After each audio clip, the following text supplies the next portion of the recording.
Coming up on 8:45, welcome back. School is out. Summer road trips are in full swing. Millions of people behind the wheel. Should your elder loved ones be among them? How do you know when it's time for them to park their car for good? Chief Transportation Correspondent Maycay Beeler tackles the very sensitive safety issue. When should senior drivers turn over their keys, Maycay? Well, it can vary, right? Many, but not all, older Americans are healthier and more active today than ever before because reports indicate seniors are outliving their ability to drive safely by an average of about 8 years, and for the first time in history. Experts say we must plan for a driving retirement, just as we plan for financial retirement. So at some point, and it's better sooner than later, we all need to have the talk. But many of us were just afraid of hurting feelings, of taking away someone's independence.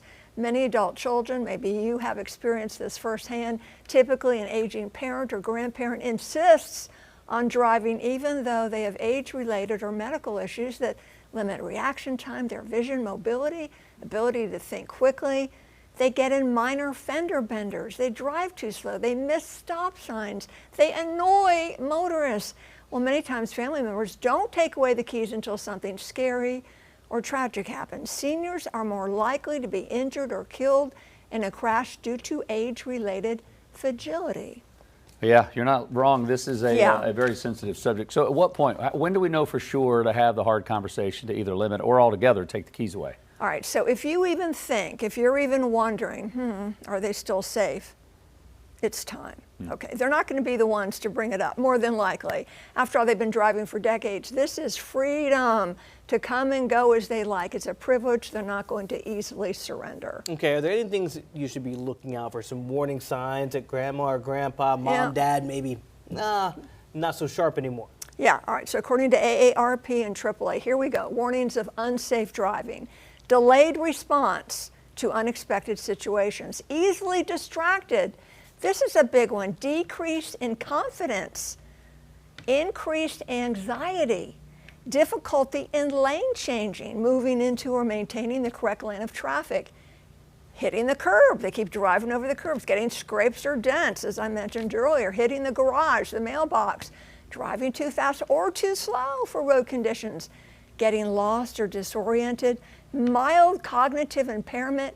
This is a big one too. Trouble moving their neck to look for traffic. If you witness any of these, it's time for the talk.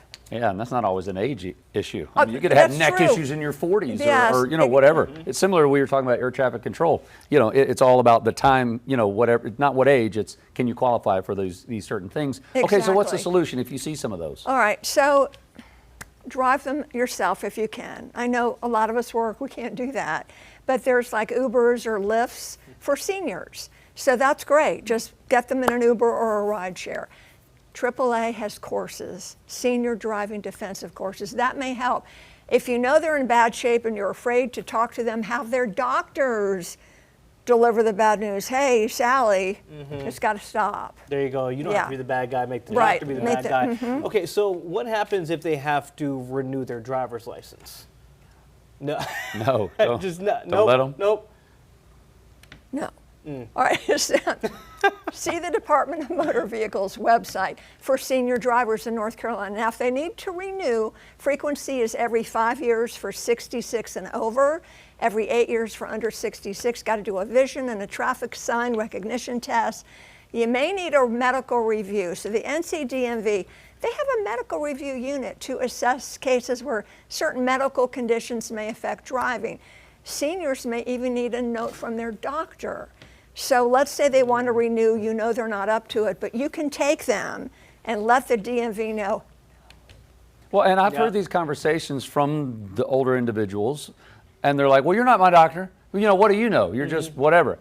Like you said, I would do that anyway. Talk to the doctor, get them to write something down. Let them be the bad They're person. the credible one who can back it up. But sadly, a lot of people wait till there's an accident. Yeah. And you don't want to hurt other people. And you don't want anybody to get hurt. It's going to be uncomfortable no matter when you do it. But what's more uncomfortable? To sit down and have the conversation before or after something terrible may have happened. If there's a fatal accident or something like that. Look, when Nana, God rest my Nana's soul, when she was bumping into parked cars and saying, See? I don't know where that came from. See, that's take what the keys away. That's what we're. Or well, how'd that get there? Yeah. Exactly. I didn't do that. Yeah. All right, Maycay. Thank you very much. You're welcome. Queen City News Plus. Just search Queen City News on your smart TV's app store.